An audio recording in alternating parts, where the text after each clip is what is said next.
मीरपुर माथिरो में आईजी सिंध गुलाम नबी मेमण अॼु घोटकी पहुची रहियो आहे, जॾहिं त इंतज़ाम मुकमल कया विया आहिनि। आईजी सिंध कचेची इलाइक़े जो दौरो कंदो ऐं हलंदड़ पुलिस ऑपरेशन जो जाइज़ो वठंदो।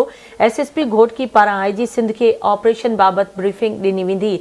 अहम ख़बर खे ॾियूं पिया मीरपुर माथिले मां, जिते आईजी सिंध गुलाम नबी मेमण अॼु घोटकी जे कचे में पहुची रहियो आहे, जंहिं लाइ इंतज़ाम मुकमल कया विया आहिनि।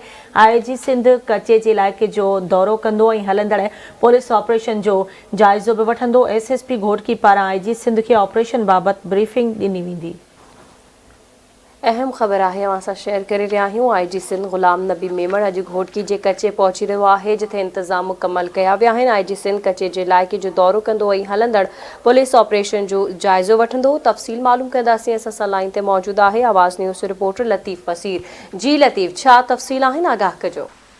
जी बिल्कुल, आईजी सिंध गुलाम नबी मेमण थोड़ी देर बाद घोटकी जे कचे वारे पहुची रहियो आहे, जिते बंधन ते जेके पुलिस पिकटूं शहीदनि जे नाले सां ठाही वियूं आहिनि ऐं उन्हनि पिकटनि जो बि इफ़्तिताह कयो वेंदो ऐं जेके शहीद पुलिस एहलकार नाले सां जेके पिकटूं आहिनि उन्हनि जे तक़रीबन उन्हनि जा वारसनि खे बि घुरायो वियो आहे।